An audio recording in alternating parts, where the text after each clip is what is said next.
All right, everybody. Welcome to the first episode of the ComicXWeeb podcast. I am That's James, right. aka Comics for Cheap, aka hiding under your mom's bed when your dad comes home.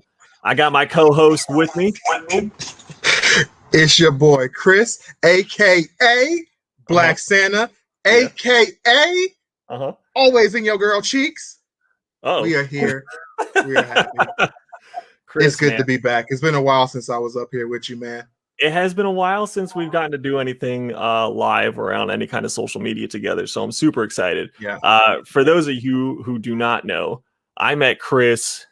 We both worked for PetSmart. I met him about 4.5-ish years ago at this point now, and he is actually the person who got me back into comics after I left comics when I went to college when I was like 18-ish. So not that I ever, left comics, but Chris reintroduced me to the awesome stories and the great media that is comic books. And so without Chris, there would be no Comics for Cheap. So we had to get on this podcast together. And Chris, I'm loving the shades, bro. Yeah, man. Thanks, man. I appreciate the shout out and the props for that, man. But honestly, though, James, like you said, I met him 4 years ago, and this dude has been like a brother to me, man. I trust the guy. He's family, and he's always looked out for me. Heck, he kept my sanity at that place. I'd say that goes, both ways, because you definitely kept my sanity a lot of the time at PetSmart. Yeah, for sure. But let's move on a little bit. So what we're going to be doing in this podcast, we call it ComicXWeeb. We do a lot with comics, and the weeb comes from Chris. He's big into the Japanese culture and anime and everything like that.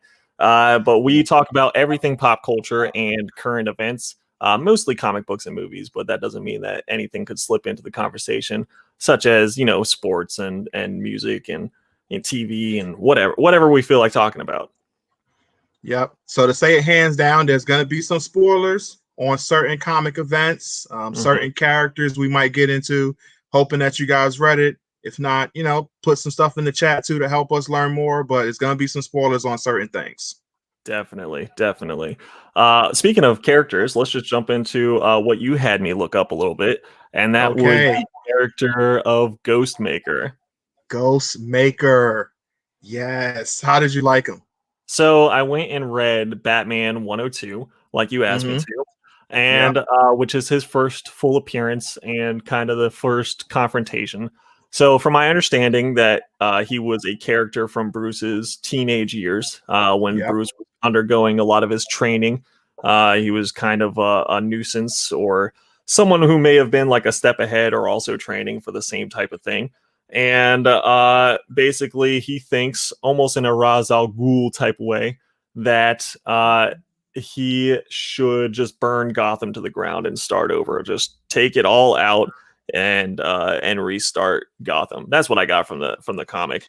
And you know what? If it wasn't so derivative of Ra's al Ghul, then I guess I would probably like it a little more. It's something like Ra's al, but at the same time, man, I really like the character because he was not taking a lot of Bruce's crap. Like he was just like, dude, let's break it down. And let's honestly break down what Bruce really is. And he kind of did a good job with it too. But Bruce is really just a kid who's angry because his mommy and daddy died. Yeah. And that's basically his whole thing. And Ghostmaker was just like, dude, that's all you're about, really. And you're not looking at the bigger picture of things. And like the thing I liked about Ghostmaker is he comes across as a guy who's like, look, you don't have to kill every single villain. But when you know for a fact the villain is completely like, you can't redeem this guy, like the Joker, there's nothing they can really do that's going to change that dude. He is basically chaos and insanity, and that's all he's ever going to be. Sure. You can't redeem someone like that. Like, this ain't like Naruto where you can talk no jutsu and you could just completely change a person's whole mindset in like 5 seconds, like he did Pain. And like he did most of his villains. You can't do that. Like Joker's going to be Joker pretty much no matter what. So if Bruce really want to get things right, you got to kill the Joker. There's certain Mm-hmm. people you just gotta put down, and you can lock up the rest of them, but you have to take the Joker out. And that's kind of what Ghostmaker kind of comes across as, a dude who kind of sees the whole bigger picture, not just, well, we can't kill because it's wrong. Like, nah, screw that. Some people you gotta Right. put down. Right. For sure. Yeah, he definitely came across like that. And I enjoyed the issue. Here's my thing about Batman books, especially the modern Batman books, right? Right. They're definitely page turners, action packed, they're good. I read through them and not for a second am I bored usually throughout the story unless it's some of the Tom King later stuff. Yeah. But for me, there's no real like I don't know. There's no meat on the bones of these newer Batman books. Some of the older ones, there's definitely a lot of content and depth to it. But for me, for these new ones, Absolutely. they're fun to read. Don't get me wrong, but there's no substance. There's no oomph to them. I don't think so. This one was another one that it was just like, man, if I spent $4 on this book and read it, right, I'd be left a little disappointed because it's like it really didn't tell me much about Ghostmaker aside from him yelling about, we need to kill these people who are killing or else they're going to come back, right? And it didn't really have the Batman fight, which I assume is going to be in the next issue in 103. Yes, yes. And but you glossed over Harley looking for an apartment in this issue. You glossed over who was the person with the rocket launcher, like the homemade rocket launcher? Oh, the kid Yeah. who was basically killing clowns. Oh, that was that. Um, Oh, okay. right, The right. clown, And clown that's killer? Is that really what they call yes. him? I mean, dude, sometimes you kind of run. I mean, let's be honest. A lot of heroes' names aren't really that creative. I mean, the Facts. Thing. The Come Thing, yeah, on. they started with the Thing. Like There's a couple that Silver I. Surfer. Hey, whoa. Whoa. Silver Surfer's not that creative. I'm not saying it's bad. I'm not saying it's terrible at all, but he's a guy who's silver and he Yeah, rides a surfboard. yeah. Here So it talking gets the trash point about my man, across. Silver Surfer. I don't know. We're gonna have to shut this podcast down before it even gets started. All I'm saying is, man, we already got some heat. We're gonna use some wrestling terms too. We already got a little bit of heat because you disrespected Superman. And I have you even disrespected Jimmy. Jimmy. What did Jimmy ever do to you? Nothing. So He's a good guy. when Chris and I used to work together, I would pop out from behind a corner with the Jimmy face. we would call it the Jimmy. And we're talking about Jimmy Butler from the NBA. Yeah, because he made like a face on one, I believe it's one of the All-Star games, and it is completely hilarious. You can easily Google it and find it. It is one of the funniest things ever. And Jimmy Butler's a beast too, man. He got them boys to the finals last year where they lost to my Lakers, baby. R.I.P. Kobe. So yeah. Shout out to Kobe. I can't. You were just saying that his anniversary of his death is coming up. I can't believe it, man. It's hard crazy. to believe, man. A year. Mm-hmm. It's basically passed already. Like it's just unbelievable. That it sucks. But to stay a little bit on track. Well, the thing, like, yeah, that's his name. But again, we're going into the spoilers here, like I said earlier. The thing about him is that, of course, his story is very similar to Batman's, where his parents was killed. But the way it happened was kind of this the thing that I kind of hate, and especially when it comes to Harley. Her fans, and God knows if I'm probably gonna piss a lot of people off, her fan base can be so terrible where she can do some of the most horrible things, and she did it because of the Joker, but she had full control. It wasn't like the Joker used some mind controlling powers over her. She was vulnerable, yes, but she's an adult, and she made the adult decisions, and she chose to do her things. So the situation happened where the kid's parents was like, they own like a restaurant or whatever, and they was about to close up. And like it's kind of funny because early on when he was telling the story, his mom was like bugging him about cleaning his room. And God knows, I bet he wished these events turned different because that was the last real conversation he had with his mom. So when they went downstairs about to close the shop up, Harley walks in and she's like, Mr. J's hungry. So we've decided to come here to eat. And like Joker walks in, they eat. Now the parents, of course, are freaking out, right? Because they're like, yeah, this is the Joker. Oh my God. But their mindset is if we just Don't rush him. Don't say anything to him. Just give him whatever he wants. Hopefully he'll just leave. So they basically do that. And everything looks good. And he's like, all right, this was great. All right, it's time to go. And he's like, Harley's leaving, and everybody's leaving. He's like, oh, one more. And then right when they're like, he's like, I guess I didn't pay. And they're like, no, meal's free. You're good. You're good. You can just leave. And he's like, nah. I gotta give y'all something.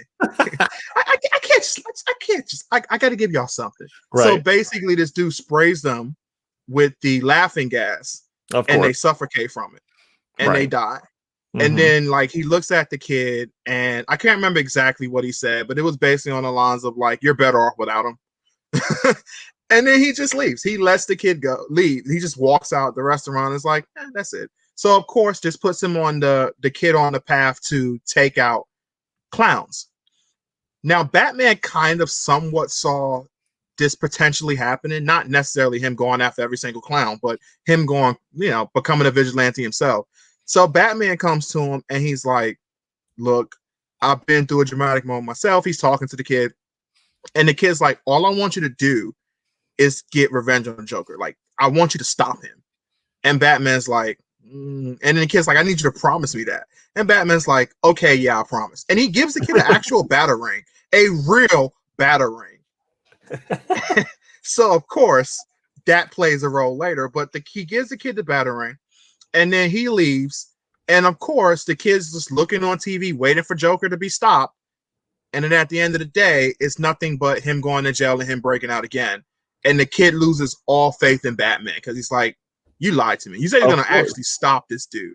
And like Batman always does, he doesn't stop him. Because look, Batman may be one of the most OP heroes of all time because of, bat plot armor, really. Bat armor, that is just bullcrap. You said he's OP? Think about it. This dude was able to come up with plans that can take out the entire Justice League. Okay. Like that's pretty okay. Like, and every time something happens, Batman always has like a backup plan. But what's his power? No, I'm saying what's his power? His power is plot armor. The most dangerous and most unstoppable power you need. That's the only power you need. It's plot armor, bro. That's all you need. So when Batman's supposed to get beaten and killed, plot armor always comes in and saves him and make Batman the smartest person in the room. Like, let's call it what it is. In a real fight, if this was like anywhere near realistic and someone like Superman fought Batman, how long you think that fight goes? Yeah, 2 seconds. But so you're saying that Batman's strength is a writing term that's called a Deus Ex Machina, God against machine, basically, which means that no matter what, there's just something coincidentally that helps the hero overcome what's going on. My dog's going crazy. Sorry about that. So basically, so for an example, something comes in at the last second, or if you want to go back to the old Adam West Batman where he takes the shark repellent spray off of his tool belt when a shark is coming. That's basically what you're saying his power is. Kapow. Yes. That is basically this man's powers. And of course, Batman's been trained in every single martial arts. He can lift over 1,000 pounds. Wasn't that one of the things that he could do? Some crazy crap like that. This dude can lift over 1,000 pounds. 1,000 pounds is the max a human can bench. But Batman apparently has hit that. Yes, and of course he knows like pretty much every martial art there is, and he's an amazing detective, and he got rich boy money. So he got a lot of things that goes and helps him get the job done. But at the end of the day, it always comes down to plot armor. Like, I'm sorry, that's basically what it is. But anyway, so the kid gets mad and he's like, screw this. Batman's not going to get it done. So he basically starts getting into fights and he's angry. And then he puts the batarang on a bat. And then he like kills some people. And he's just like, yeah, I'm going to go kill some clowns now. And that's basically where we're at now. When in the movie he'd be the star. I'm just saying though, who thought it was a good idea to give a emotionally unstable kid a freaking real Batarang. Why would you do that? Because he's Batman. I'm Batman. Yeah, Look, Batman is I don't know. Like I said, it's a fun read. Obviously when I read Batman, like there's never a point where I'm like, oh, this is boring. Sans some of the Tom King stuff, but you know, you're exactly right. Where it's just sometimes it gets a little ridiculous with what he can get out of. of But course. what I would going back to Ghostmaker, what I will say, I did like his costume design. He I don't looks know sick. everything. I don't know everything about like what exactly the suit does. Like, because like I said, I only read the one issue, but it looks like he is able to download stuff similar to Bruce's updated Bat costume, where he can download information into his suit. Yes, and I don't know if you know, but during this time frame, Batman has lost his money what? from the situation. Yeah, so in Joker Wars, basically, Yo, did he marry Selena and that bitch took half his money like right off the bat? Get it? she Right off took the it bat. all. She took it all, bro, and she Right off, took his bat balls. right off It the was took the balls treasure. off the She took the bat. balls off of Batman, all of his bat balls gone. But Joker basically takes this dude's money, and now he's like in a situation where he doesn't have the money that he used to have, and he's kind of like not completely bare boning it, but he's not like, well, I can just pull out $1 million out of my butt out of nowhere, and then here we go. Gotcha. That cash.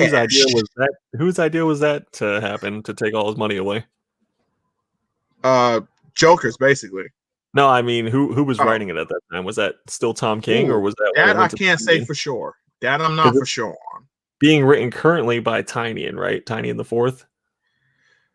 Is it? I can't say. I'm not for sure who's currently writing it, 102 or at was, least so who wrote it's that the same issue guy. and all that stuff. Yeah, 102 was Tynion, but I don't know about anything else. But Okay. anyways, aside from Batman, Chris, let me Yes. ask you this because I don't think I've ever asked you this before. All How right. did you get into comic books? Because I think a lot of people know my kind of story about how I got into comics, but how did you get into the comic book game? Man, it was honestly as a kid watching the Spider-Man cartoon and everything, and watching X-Men and Superman and Batman, and I was like, man, this stuff is amazing. And then like my grandfather, he showed me some old comics and everything, and it just went from there. I just started reading more and more and was like, wow, this is amazing. Like, I really That's like awesome. this stuff. But it really started from me loving the stuff from like the Spider-Man cartoon and the X-Men cartoon and Superman and Batman and all that stuff. It just made me want to learn more about these characters, especially when the shows ended. It was like, man, I want to know more. And then when I got in the comics, it was like, oh man, this is what these guys can really do. Because of Mm-hmm. course, you know, the cartoon stuff, they can show a lot of cool stuff, but then there's limitations where in Mm-hmm. the comics they can just go ham and do a lot of crazy stuff too. So that's basically how I got started into it. That's awesome. So you said your grandfather kind of showed you some of the comic books, Just show me and a then little bit of a few things. Yeah. the internet really wasn't a thing when we were kids. So would you go to like the shops and stuff, or what would you do to get some more comic material?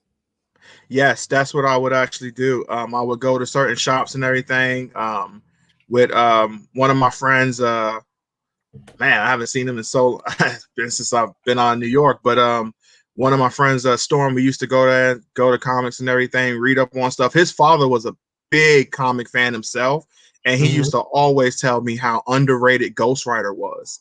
And Mm. like as a kid, I'm just looking. I'm like, all right, yeah, he looks cool. He looks scary. His head is on fire, but I mean, there's no way he could take on people like the Hulk and Blade and everything. Yeah, he could take on Hulk. He could take on Blade. Ghost Rider is amazing, but of course, back then I didn't know all that.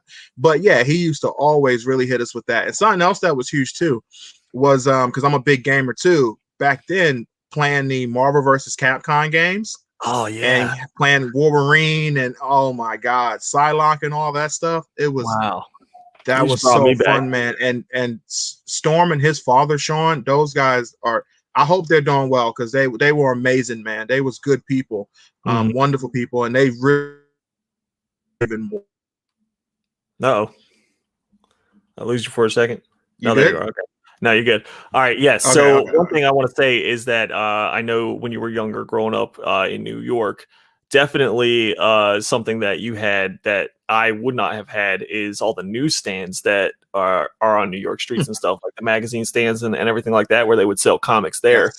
Yes. So the access to comics was definitely a lot greater in New York City for sure than it Yes. was, for me. How I got into it, I also very much like the Spider-Man cartoon, the X-Men cartoon, any cartoons with like superheroes. I was all about it when I was a kid, and Right. so I think I was like maybe like 11 or 12. I remember that I got a gift card for either my birthday or Christmas or something for Toys R Us. That Okay. just that just dated us, Chris. Toys R Us. So you know this was like 20 years ago. That's what I'm saying, man. It's starting to show our age, bro. We're getting old, man. I doubt uh, it. so I remember going and I was like, man, I don't know, I don't want another toy. I remember I had like all the Ninja Turtle action figures, and like all everything like that. I was like, I already have the Ninja Turtle action figures that I want. So I was just like walking around. I think at that time I had N64 and Okay. Game Boy Color, and I don't think it was enough money to really buy me like a game. So I was Right. like, all right, I don't have any money. So this is the gift card is all I got.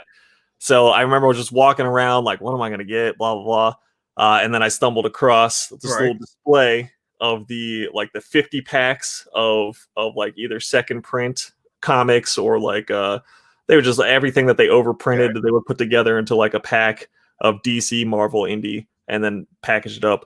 And on the front was the Todd McFarlane Torment #1, like the Spider-Man, just like there, the black and silver version. And I was like, Cool. that's it. That's the one I gotta have it. And my mom desperately tried to convince me not to get that.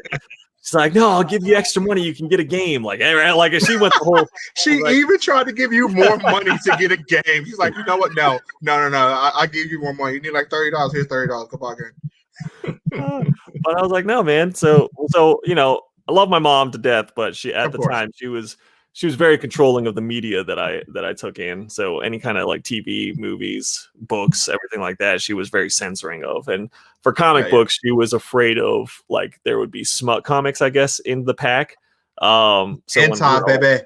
yeah, when I was like 11, 12, that was her fear. Once we Yeah. opened it, when we got home, because she made me open it and like she would go through everything, but it was all like Spider-Man, Batman, Superman, Turtles, stuff like that. And she was like, "Oh, okay, that's fine." But from there, I was hooked. I read the Spider-Man one, and I was in it. But I never had anyone to like tell me how to collect or like that certain books might be important, or like you need to protect them and put them in bags and boards. I never had that. Right. My dad used to collect back in the 80s, and his sisters threw away his entire collection. He'll Yep. he'll never let them live that down, because he had I like wouldn't everything. either. He had like the first appearance of Wolverine, and like it was just all everything. He had all, That's what all I'm saying. so he would never tell me like he didn't want me to get into it from a financial point of view, like collecting it like it was like that. So Right. I would just read it for the stories and everything. But I didn't even know you could go to shops every Wednesday to get new books or anything. So I would just like pick up these little packs, multi packs, whenever I could find them, and that's how I got into the comics.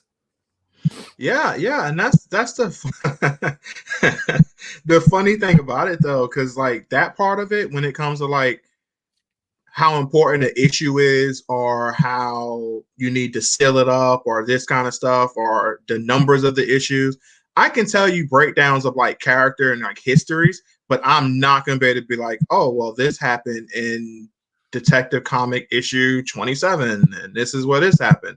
I can tell you events, and I would probably know the event, but I didn't know that because I was never really taught that part of it. Because even when I was like growing up, I was taught about more of like the characters, and Mhm. then just like reading the stories, but I didn't really care too much about what issue it particularly was. It was just like, oh, this is a really cool story, and this is really fun. And I think So that's the best part about us with the comics, because we yes, we got into it and we were just reading the stories, and yeah, that was it for us. And so for our knowledge to go deep seated like that is great. And I think you have probably more of a comic knowledge than me, because I don't think for you it ever stopped. For me, it stopped when I was like 17ish and I went to college, and then it stopped until 4 years ago when you got me back into it. Right. But I don't think there was any pausing period for you. No, it just kind of increased. It went from comics to anime to just stuff like that. So it just kept going with me. And now sometimes I'm reading too much crap where I'm like trying to read everything on My Hero and everything on the new Dragon Ball Super, which again, James is going to be watching Dragon Ball Brawly, Dragon Ball Super Brawly. He's going to be watching that pretty soon. He's going to give a really good review on how amazing that movie is. If you're gonna make me sit down and watch it and do a YouTube video, you're gonna be very disappointed. It's gonna be exactly like the Superman crying video. No, it's not. No, it's not. Because then right after that, there's gonna be a follow-up video of me coming in there and explaining that James was just joking about any negative things he said about Vegeta. But yeah. Oh, real quick, quick. I got to get your opinion on this one. Okay. How do you feel about Tom Brady going back to the Super Bowl? All right. So honestly, I was rooting against Tom Brady. I was. Yeah. But yeah, you had to cheer for Aaron Rodgers because I know you're not a big Rodgers fan. I'm not the hugest Rodgers fan, but that is Alexis's favorite. So Alexis loves Green Bay Packers and Aaron Rodgers. So we had it on and we were watching. And I mean, they just didn't come to play, man. Tom Brady showed up and showed why he is one of the greatest of all times, if not the greatest of all time quarterback, and got it done, man. Yeah. See, this is Brady. For me, he is like one of the greatest. I just I hate him because he's so good, and it's just like it sucks that it's going to be the first time that Tampa or the home team or home stadium, right, hosts its own Super Bowl team, like first time ever. Yeah. So funny thing is, I forgot all about that. Yeah, he actually did. But it kind of sucks that like they're not really going to be able to deck that stadium. Able to have fans there. That I feel like would have been really exciting to see, just like because everyone there would be a Tampa fan, so that stadium you would probably feel it vibrating from 5 blocks down if they were able to to pack that. That gives Patrick Mahomes a little bit of help, though. He don't have to deal with that kind of crowd. Plus, I just gotta say this: if Brady does win, then I think not only is he the greatest quarterback, I think he's the greatest football player of all time, in my opinion. Because that's just amazing what he's able to do with every franchise that he's able. Like he's only been to 2. I make it seem like he's been to 1,000, but still, he brought the Patriots franchise to all those Super Bowls. And in his first year with Tampa does have a creepy, crazy, scary amount of weapons. So don't get it twisted like Brady just came there and then all of a sudden brought that team up when no one was there. No, that's not the case. But Brady did bring that winning mentality to that organization and that stability that you need at the quarterback position, where Jameis Winston was just Mr. Interception. He changed a lot of things. I will give him that. But this ain't about sports. It took him a little while to get your opinion on it. No, you're good. It took him a little while to click, right, with the team. Yes, and that record definitely proves that part. But I think honestly, I love Mahomes. Like he's awesome. Mahomes is and man. what he's accomplished in such a short amount of time, and as such a young of a player, he's going to be doing great things. But I honestly think Brady's going to take it. Like there's no way. I mean, if he does that too, man, again, just think of all the great names he's sucking down in the Tom Brady's. I mean, not Tom Brady, in the Peyton Mannings and the Drew Breeses and like every other great quarterback he's went against and beaten. And to take out Patrick Mahomes would be crazy. He has the experience. He has, I think, a little bit calmer of a mentality. He has more weapons, like you said, on his team than Mahomes does. Mahomes coming off that, I mean, he's got some time to rest, obviously, both of them do, but coming off that hard hit that he took the week before with that concussion. Yeah. And the Chiefs just don't have as many, they don't have as much, man. They don't have the greatest defense. They don't have, they have, Kelsey, and they've got, an all right running back, but Yeah, I think Brady's got it in the bag for this one. I would not count Patrick Mahomes and the Chiefs out because Andy Reid is an amazing coach, I love and they Mahomes. got some weapons on Mahomes. offense. Yeah, I love Mahomes. I'm just saying, I know. I think Brady's got it in the bag for this one. All right. So the next one I got to go with is you ready to talk about some Ben Grimm? Now, this is one of the rare times where I'm able to give you a special issue, right? Because this is the one that I really, really enjoyed. It's from Detective Comics, Universal Pool, issue 66, issue 69. It goes all the way to 69. And basically what it talks about is one time Galactus showed up. And he just completely rammed and destroyed New York, right? And everybody was there. Fantastic Four, Spider-Man, the Avengers, they all did what they had to do. Luke Cage showed up. They did what they had to do. They was able to kind of get him away. Tough fight. People got hurt. But New York was in shambles. And they had to figure out what to do. And just so happened, Ben Grimm was like, you know what? Alicia Masters has been gone because she's away on a press conference she had to go to. A sabbatical. And she was gone. And he was like, she's been gone for a while. And she's blind, so it takes a little while to get back. So she was gone for a while.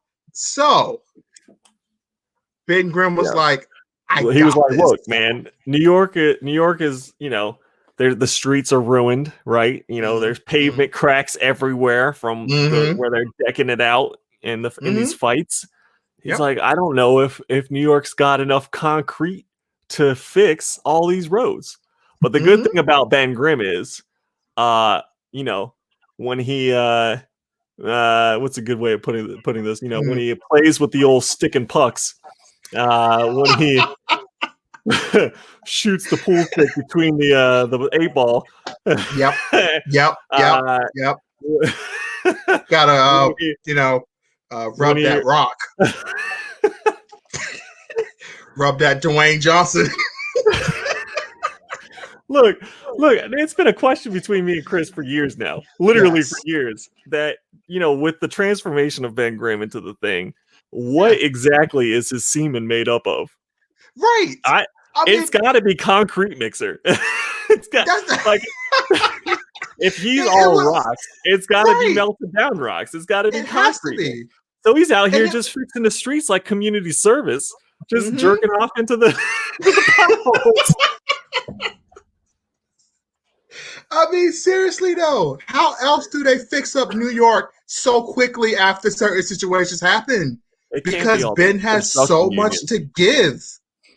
It can't be the construction unions. It's got to be Ben Grimm just running around from pothole to pothole. If I grabbing a magazine off the newsstand and going to town. You know what I'm saying? It has to be. It has to be. I mean, what else could they really do? I mean, you got to do something, and you got to. The only way he's so well loved throughout New York, because otherwise he's always like, "Oh, I'm such a monster," blah blah blah. But really, New York is like, "Oh, there goes the leader of the road construction union, Mr. Ben Grimm." just helping us out here. I've never seen someone work so hard. You know what? People say they love what they do, but with Ben Grimm, I really think he does. He completely loves it, man. I mean, it makes sense. And let's be honest, you gotta feel bad for Alicia in the sense of, right? How the hell do they have sex? Like there's got to be no intimacy there at all. There can't be. Like when that rock going inside of her, no. Foul. When Alicia says you're as hard as a rock, she really means that shit. She really means it. She's not exaggerating at all. No.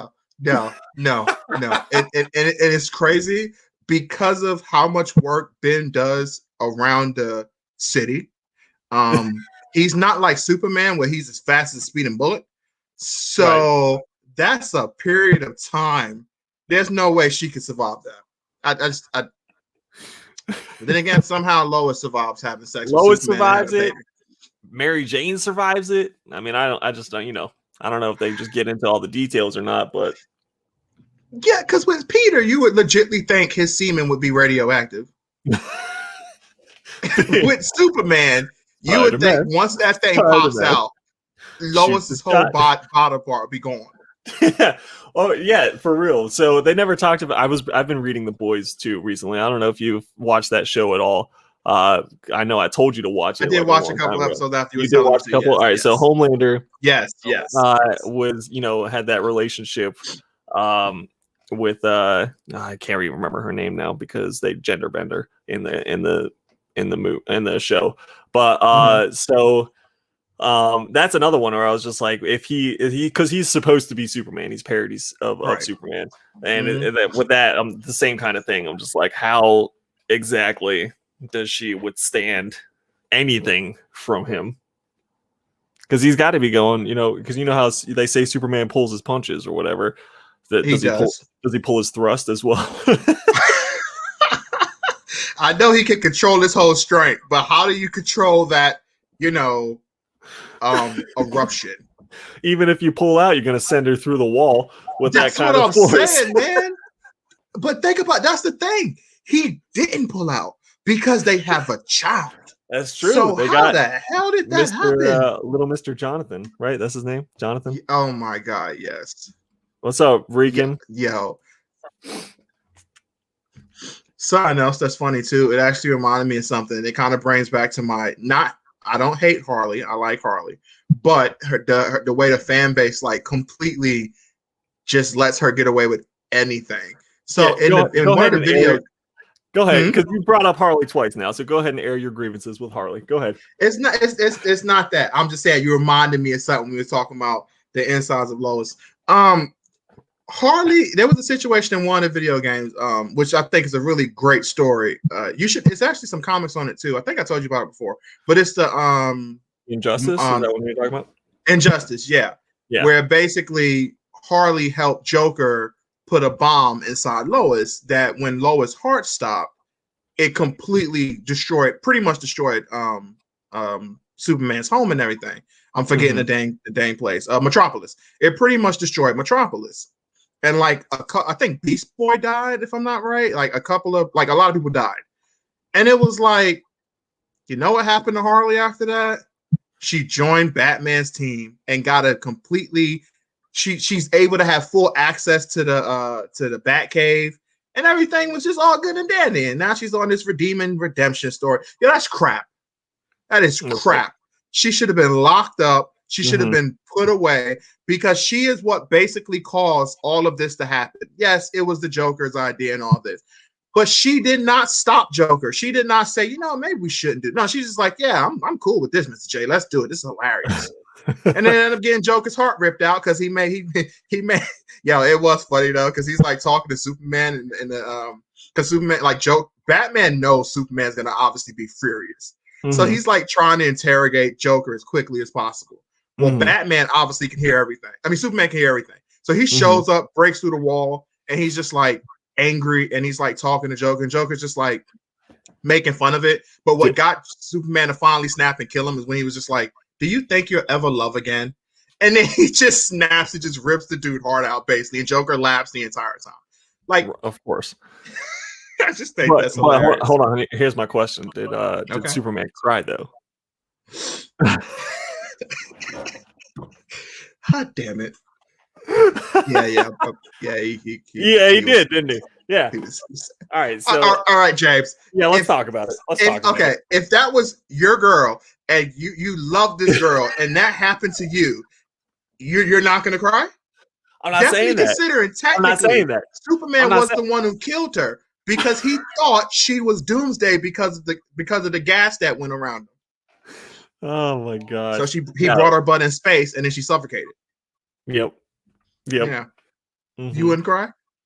Yeah, I'm not saying that I wouldn't. I'm just saying I'm just saying that when I made that video, I was merely pointing out that there are a lot of comics and covers of comics that Superman is less than super. Okay. He's super soft, you know. Well, Even though first he off, is the most powerful being, obviously, you know, alien, whatever. He is the most powerful thing in the DC universe. I get it. He's super overpowered, but he also has some questionable covers and questionable things that he does throughout you know, Superman history.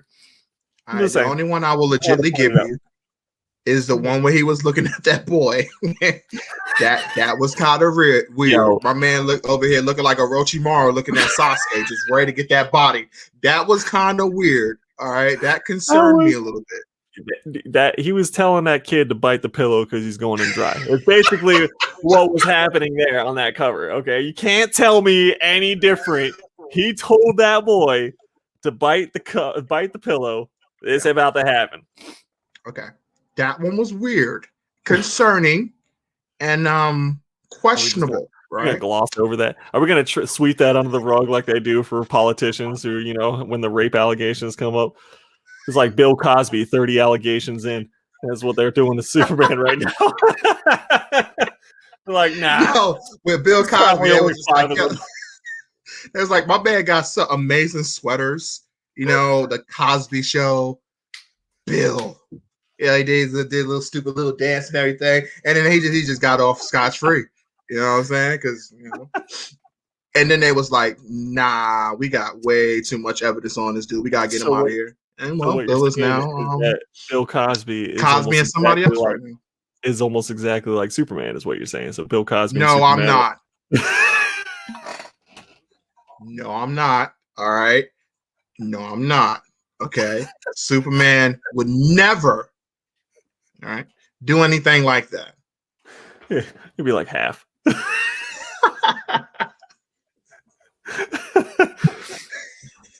That's why. So I get that they make him more human with the crying and everything. I understand that. So they got to make him a little more relatable because he is so overpowered. So because he is an alien, he's from another planet, and he is super overpowered, and he's always in this, you know, deflects bullets with his eyeballs type of thing. So you have to make him a little more relatable by giving him some kind of emotion and not making him seem like the Brightburn character or Homelander from The Boys. Because let's be honest, if Superman did go that route, it'd be, you know, lights out for everybody. There wouldn't be anybody who could stop him if he really wanted to go full force and just take down everyone and anything. Is there a comic about that at all? You probably know better than About me. him going of Superman going crazy? Yeah. Of Well, him just like, Injustice is definitely the perfect example. well, okay, so Injustice, but that I Yeah, mean that because is that a that very was when out he of like he continuity. legitly went completely crazy and he took over everything. He was killing without like basically no hesitation. Okay. But that would be So the only. Would that be the only thing you think? I know that was not really in continuity or anything like that. no. I mean, obviously, there's like, of course, with the Dark Multiverse, there's different versions of Superman that has went down paths like that or whatever. You talking Just about like like all the crazy the Dark versions Knight Metal? of Batman. Yeah, Dark Knight Yeah. Metal. Yeah, Dark Knight Metal. Just like all the crazy Batman, stuff we was getting and everything. Mm-hmm. Which, I love the Batman Who Laughed, but I really felt they used him way too much. Where They I felt he had. should have been used more like another wrestling term here, like how Brock Lesnar was kind of used, where he's like maybe like he shows up when needed, or every once in a while Lesnar shows up. That sucks when you put the title on the guy because it's like, well, we don't have a champion now until like 6 months later. But in terms of like special attraction, I think they should have used the Batman Who Laughed more like that instead of just looking for any reason to pop him into an issue or I anything to be like, well, would it was him.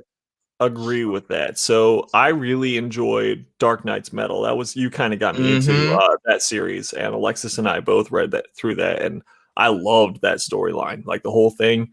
A lot of the artwork was really great. The story just was captivating. I read through just all the tie-ins and everything, and you're right. So after that happened, Batman Who Laughed was obviously such a popular new character. His first appearance was like hundreds of dollars, and like he was skyrocketing in popularity. So they put him into everything that they could possibly squeeze him into. They made it the whole Batman Who Laughed series, and then all of a sudden he was just the villain for everything. Was it. So I think you're right. I think it should have been Dark Knight's Metal, and then he should have disappeared for a while and then come back. But they were using him to sell more. So I get it. But yeah, strike when the iron is hot. But it just right. came to a point with me where I was just like, my God, everything is either insinuating that he's involved in it, or he's pretty much just involved in it. And then even with most of the stuff where it was like he might be involved with it, yeah, he was pretty much involved in it. And it was like, man, can we give him a little bit of a rest? Like, just come on, man. I gotta break this man's back on every single issue a villain has. It's like, oh well, Batman Who Laughed was the real true mastermind behind it all. Well, I guess he's got the same kind of thing that Bruce does, where there's like everything just plot pointed around and recentered into Batman Who Laughs as the villain, and then they even went on and did like Dark Knight's Metal 2, or I think like another metal. I didn't read that one, but they like went for it again. Oh, right? They went hard, dude. Now this is a big spoiler. Do you want to hear this? Yeah, go for it. Okay, so they basically gave this dude Dr. Manhattan powers, and he's basically just now pretty much after they finally tuck huge spoilers again. After they finally tuck him down pretty much, and Wonder Woman died in the process, and it's pretty much leads to a reboot of DC how it looks like. So yeah, they went ham and gave him like he was the main big bad basically. And that's what they're doing now, though, right? With the future state. They're rebooting. Yeah, I'm. It's hard for me to. I'm assuming this stuff is basically really taking place after all the stuff that went down, but yeah, that's basically what they're going with. Yeah, it's like a lot of reboots and futuristic stuff, I guess. But yeah, it sucks because I'm a big Wonder Woman is my favorite DC female hero, so I'm a big Wonder Woman fan. So when they killed her, when she sacrificed herself or what, I was like, damn. All right. What do you think? They had like a party afterwards. They weren't celebrating Wonder Woman's death or nothing, but they had like a party where Superman was like singing, Batman was like on the drums or something, if I remember right. They had like Black Canary there doing something too, and I'm just like, they have a band now. We have a superhero band. Yeah, man. How? Dang! Didn't you know? Come on, I mean, bro. I know people are angry at Wonder Woman's crappy movie that came out, but Jesus Christ, we have to celebrate the woman's death. I was just about to ask you what you thought about the Wonder Woman 84.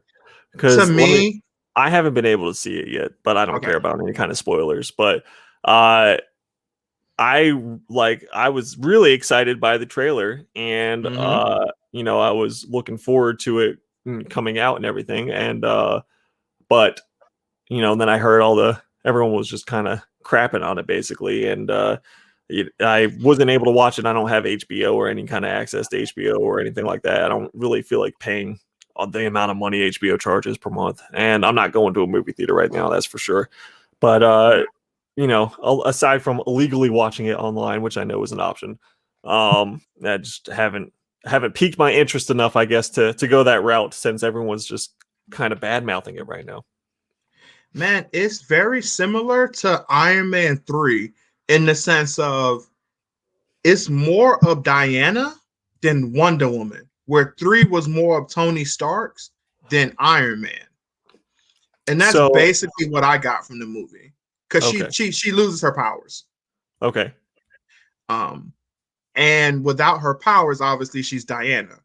Mm-hmm. So it was a lot of that kind of stuff, and it was like, I kind of came here to see a Wonder Woman movie. I wanted to see more real, like Wonder Woman doing crazy, cool stuff. And to me, that just didn't happen. And then like the way they gave Cheetah her powers, I was like, oh, okay. Because it basically come from like a rock that she made a wish for, and she got her powers from that. And that wish, because Diana also makes a wish on the rock to bring the dude back. So when she does that, the wish comes with like a sacrifice. So once you wish for something, it'll grant your wish, but you lose something in return. So when they brought the guy back, she lost her powers. Gotcha. All right. Well, whatever. Yeah. It is. I guess I'm not. I might see it eventually. I remember enjoying the first Wonder Woman movie in comparison to the rest of the DC crap that is out as far as movies go right now. But it's while we're on the subject of DC movies, what are your feelings about what we're gonna get with the Snyder cut of the Justice League? Bro, at first I was gonna say I got Cyberpunk 2077 vibes where it was gonna be so hyped Mm-hmm. that it was gonna fail and crash and burn. Again, Mm-hmm. first off, I love Cyberpunk 27. I think it's a fun game, but it was released with a lot of bugs and it was never gonna live up to the crazy hype that everybody thought it was going to. But I felt that, I don't know, maybe because of the pandemic, this actually helped it a little bit because I don't know, maybe it's just me, but I haven't seen as many people talking about it these last couple of months because of the pandemic like they was when it was first really announced.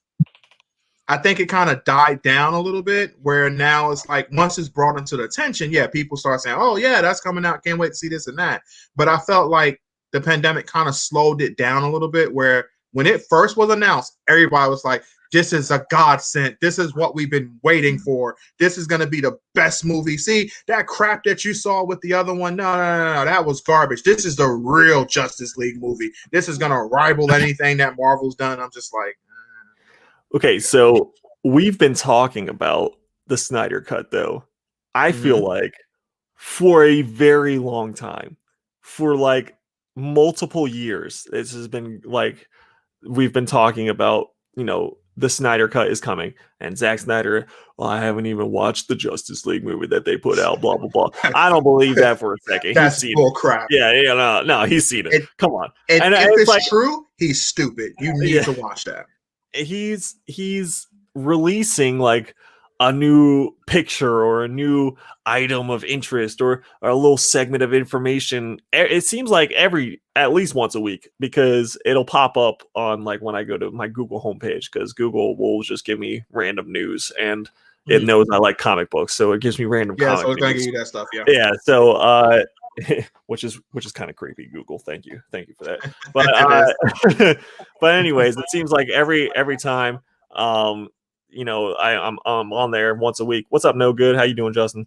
And it's like, dang, I'm hitting with more. Like, how much are they putting into this movie? They've put so much into this movie now, where it's like it's there's no way it's gonna be good. It's absolutely gonna be so overhyped, and it's going to be so ridiculous. Like, the expectations are going to be so up there that there's no way that it's going to live up to that. The critics are going to tear it apart. The fans are going to tear it apart. And that's going to be that. And Zack Snyder is going to go cry in his little cocoon or whatever he's going to do. And, jerk off into a wad of money like he can. And that's going to be that. We're going to move on. So that's apparently what he does. He just go jerks off. Anyway, so I agree with you in a lot of ways. Like, I don't think it's going to actually live up to the hype that everybody believes it's going to. But I also, I hate to say this, but and I hope that I'm right in this aspect. It can't be worse than the original Justice League, where I don't think that movie was necessarily the worst thing ever. Which a lot of people are like, oh, this is one of the worst superhero movies of all time. I don't think it was that. There's been some worse movies, but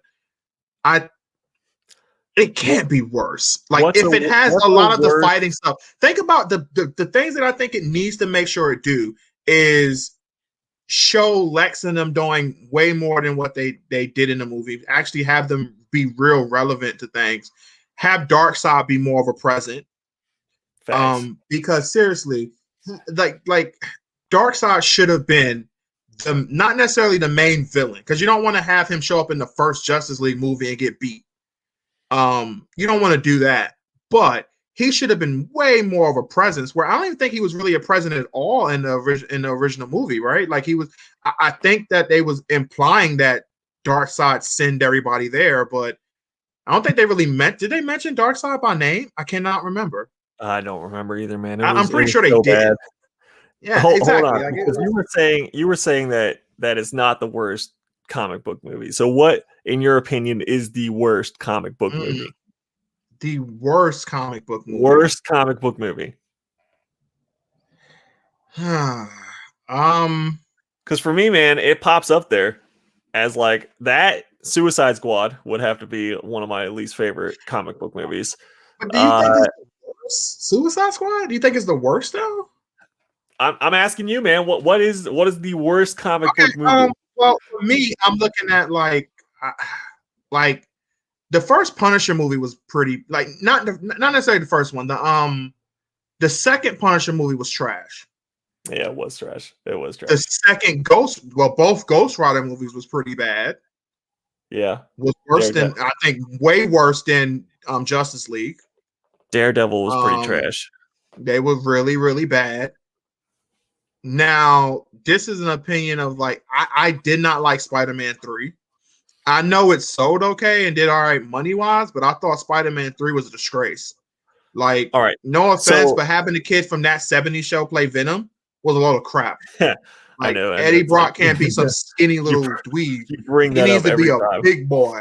Yeah, well, I mean, that's such a huge part of how they made Venom, was like all of his stress release was pumping iron and lifting weights and just picturing Spider-Man while he was doing that, and he was dying from cancer, and then Venom bonded with him and basically healed him, and that's when they started to go crazy on the weightlifting. So yeah, I do agree with you that having any kind of skinny, even Tom Hardy he's not that big, and that movie had its own issues too. But going with what you're saying, so I know the Punisher movie, those were early movies though, that we're talking about a while ago, before the MCU and everything. The Daredevil before the MCU, but that don't make them not be. They were bad. So do you, without the CGI and everything, so you're saying like writing wise, those were worse movies than Justice League?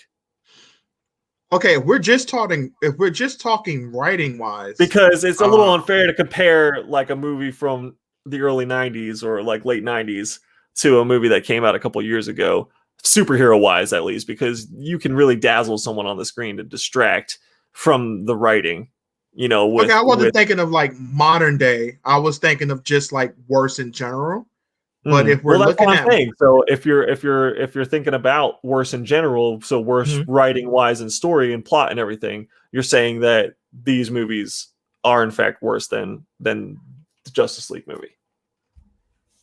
Yeah. You still hold by it? I would honestly have to. Okay. I would have to say they are, man, because I mean, like, because the thing with Spider-Man 3, they wanted to do so much, where they were just mix matching way too much together. And it just got really weird. And then Eddie Brock was just, I mean, Venom in general was just way too disappointing. And I mean, don't get me wrong, we got one of the greatest things ever in Emo Peter. Yeah. And that dance scene is one of the greatest things in all of movies. Absolutely. All of cinematic. It is amazing.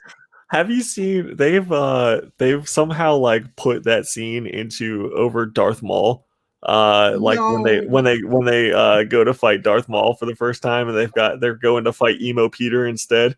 Dude, it's one of the funniest things that I've ever seen in my life. It is. Oh my god, that is hilarious, man. He's like doing the dance while fighting Obi-Wan and Qui-Gon. Oh my gosh. Dude, I'm telling you, when Darth Maul knocked them down, I know the secrets of how they really could have beat him. On their way back up, they should have bit off his kneecap. Bro, you just got to bite a kneecap. I was telling people, I was like, man, he's giving away all my secrets, because when I go down on the floor to get those dollar bins on my way back up, I just bite a kneecap. Yo, that dude is insane. I don't know what the Lions are thinking, taking that guy as a head coach. You said for 6 years? 6 years? They gave him 6 years. A 100% rookie head coach gave him 6 years. I would have gave that dude 3 years with a option on the 4th one. I wouldn't have gave him 6 years off a guy who's never coached anything, from my understanding. And it's like, nah, I guess that speech was amazing. Biting kneecaps, bro. That's the future. Nah, one game. I don't know how you win games. You better win that one game or you out. We go find someone else. Dude, just think about this, though. The Lions have not been to the playoffs in 29 years. It's Detroit, the Lions haven't won a playoff game in like maybe even 60 years. Like, it's been that long since they won anything. And you give this guy Mr. Bite your kneecaps off 6 years? Wow. Where'd the hoodie dude go? Where's who? The hoodie guy, the young hoodie dude. Can't remember his name. The who was coaching the Lions. Where did he go anywhere, or did he He got downgrade to fired. college So now? Well, I know he got fired. Obviously, I don't know where. As he's of not right like now, I don't know where he's co-head going. coach. That's what I want to see. I want to see an NFL team with like a co-head coach. Hey, yeah, bro. Co-head coach. We're co-head coaches. No, so obviously he got fired, but where do we know where he went? Did he go No, anywhere? I don't think he went anywhere. I don't know where he went. If he got signed somewhere else, I'm not for sure. Maybe he's like, I'm just gonna go to college. I don't really know, but honestly, look at what the Arizona did when they hired their coach. They hired that dude off of Texas Tech, and he got fired. He got fired by college, and they're like, we're gonna make him a pro. Yep, he's a pro head coach. Even though he bombed in college, he's gonna be perfect here. It's all about who you know. You know that. Who you know and who you blow. That's what it is. All right. Well, he's biting kneecaps. I'm not going to say that he's not doing something else on his way back up too. So, pause. I mean, you know what, man? Hey, it got him 6 years in an NFL gig. So you know what, bro? Power to you. I hope he does well. He'll get fired. Yeah, I'm pretty sure he will. When the Lions go 5-12 and 4-12, it's gonna come out. He's like, there's like it's like a very old school thing. Like it might have worked in the 70s and 80s, but now it's like, who's scared of that? Who's scared of me talking words loudly? That's like it's exactly like Mr. Kim Kansu. Who's scared of words talked loudly? You know what I mean? So I think that it's a very old school style of presenting yourself. And yeah, it went, whatever, it did his little thing. It's got people talking, but I don't think it's going to be much more than that. Dude, I saw so many people just laughing that I'm pretty sure if not all of the roster in Detroit those players was laughing, a majority of them was just like, this is the guy we got as our damn head coach now? We're going to be biting kneecaps? What type of shit is this? Like, what are we doing? Watch the first game, like on the first play, someone's just gonna bite a kneecap for real. I'm not gonna lie though. I am now a fan of this guy, and I wanna see what Detroit do now. I will be really invested in certain Detroit Lion games this next season to see either how bad it goes or if this guy's motivational speaking and kneecap biting gets those guys to the playoffs. He's like the Mike Tyson of the NFL. He's just biting body parts off on his way up. Unfortunately, it didn't work for Mike. Yeah, but it worked for him. I don't know. Speaking of Mike Tyson, I saw him talking to our favorite person of the Paul family after. Yeah, okay, so we got to talk a little bit about the Conor McGregor fight that happened. First of all, why in the world did Conor McGregor decide to rematch? Didn't he won the first battle, right? He won the first fight, and then he just got he got it handed to him in the second one. Have you seen the memes? I don't know why. I have not seen the memes. Like, they've got him like photoshopped in a bed, like where he's like lying with his head. Oh no, Conor, no! Yeah, just like sitting on the couch and stuff. Yeah, so Conor got beat, and then immediately, is it Jake Paul or Logan Paul? Because I can't keep them straight. It's Logan Paul. It's the one who's boxing. Logan Paul is the boxer.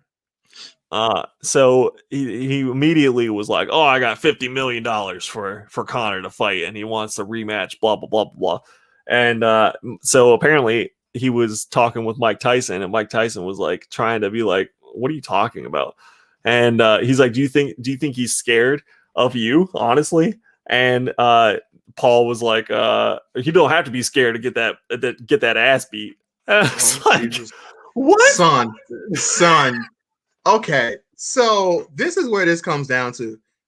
For all the people that be like, "Oh, Ronda Rousey, she sucks," and this and that. Ronda Rousey will bust a regular person's ass in like 2 seconds. Mm-hmm. Same thing for Conor McGregor in a much higher level. Yes, Logan Paul has a very, very amateur background, and he can knock out scrubs like, Nate Robinson, put that man to sleep. Yeah, he can do that. But when you fight an actual trained fighter, a person who's been doing this their entire life, Logan Paul will get destroyed if Conor McGregor goes in there with anger and just pissed off, especially after this loss. I doubt there's no reason for him to do this fight. This does not help him anyway. Because if he wins, he's damned either war. If he wins this fight, he gets nothing out of it. And if somehow he loses his fight, $50 million.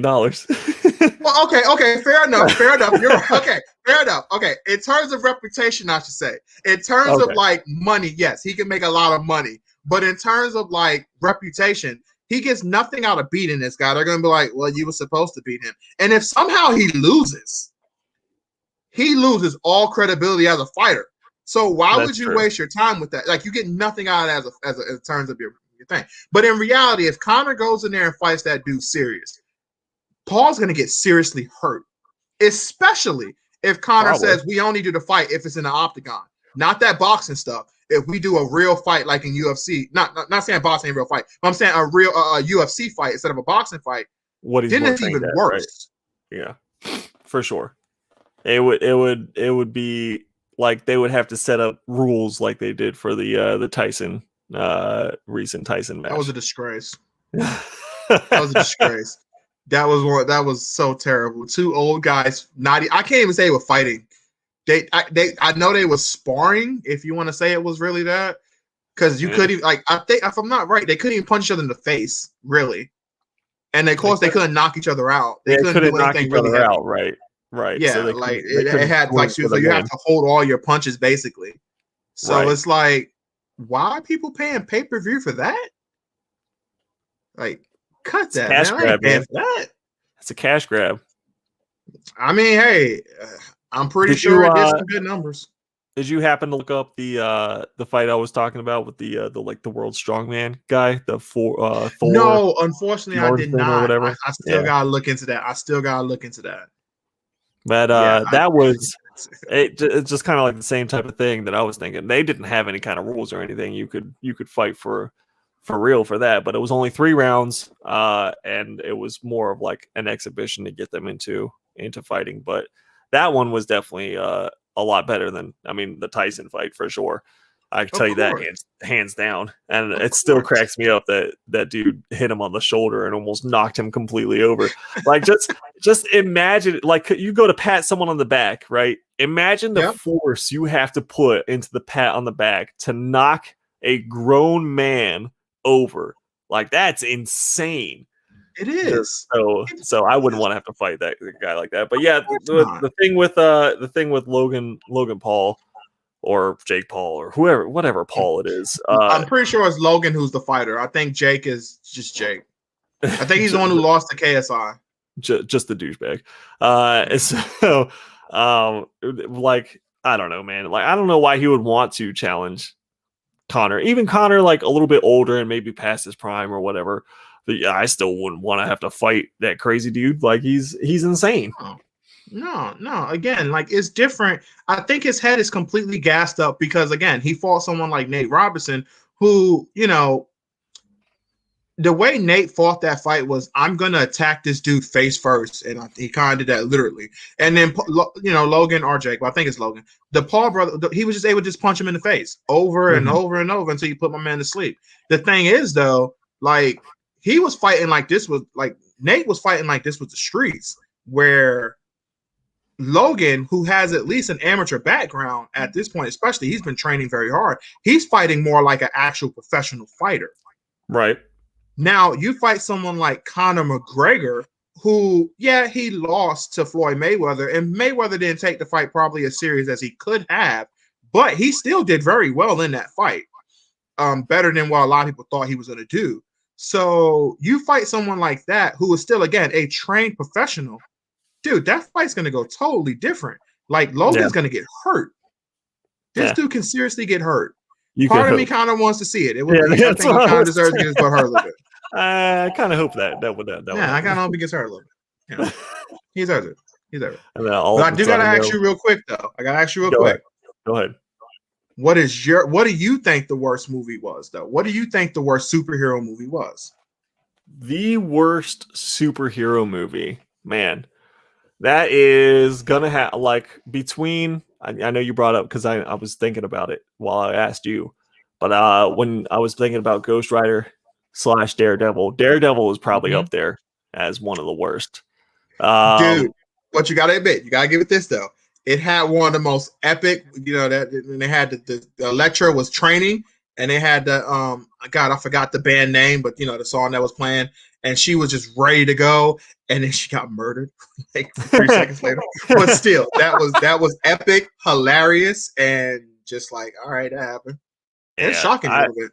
I'd say Daredevil is one of the worst. If we're gonna narrow it down to one of the worst in the MCU, I would say Thor: Dark World was probably my least favorite. Oh yes, That was a pretty bad one. that was And a that bad one, one.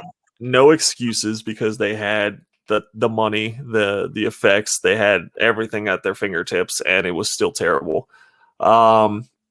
Yeah, I think it would be between those two, and then of course I'd have to say Aquaman. Aquaman was pretty awful. One of the very few people who completely fell asleep watching Aquaman. How could you? How could you? 5 minutes in, Chris. And then look, look, because I went back and tried to rewatch it, and I fell asleep again, Chris. Did you really? That's like my nap time movie now. It's the same I with. thought Star Wars movies was your nap time. Oh well, that's in the theater. So if I go to the Okay. theater, I'm watching a Star Wars movie. That'll put me right to sleep. But I have been really loving. I don't know if you watch Mandalorian at all, but that show was incredible. From a non-Star Wars fan, that show was absolutely stellar and just pushed ahead. I think for the Star Wars franchise of what was going on, because I think they were falling a little bit. I think with the last 3 movies. So. It was a little, like even like just I know I'm a casual watcher of Star Wars. I won't even say that I'm like a huge fan. Like I'm a casual watcher of Star Wars. I've seen the movies, I've read some of the comics. I know the general gist of Star Wars, but Mandalorian was something that was like, I want more. Every episode I was like, I want more of that one. And I don't know, did you watch it at all? I have. Matter of fact, they in like one of the latest seasons or whatever, they had Sasha Banks from WWE. She showed up in there too, which was pretty cool.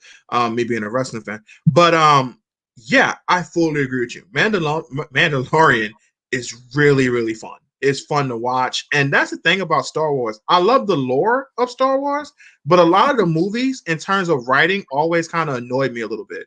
Especially the last like 3 major ones, I was just like, this is just terrible writing. I just don't even want to watch this crap anymore. But like, especially like, look at how great Vader was in like a lot of the comics, and then in the movies. And I know in the first couple of movies they really couldn't do much because it's like when it came out, it's like what can they really do? Right. But I even felt like in the 3 original movies, like Vader doesn't show up into the final movie of the 3 prequels or whatever. He doesn't show up to the last one at the end. Right. But it was like we could have did so much more. Or why can we not have a standalone Vader movie to just show how much of a savage this dude was? There's so many times where there's so much content where you could just put him out there and have him do his own thing, and you don't have to worry about, do we have enough stuff? There's tons of stuff. Tons of stuff.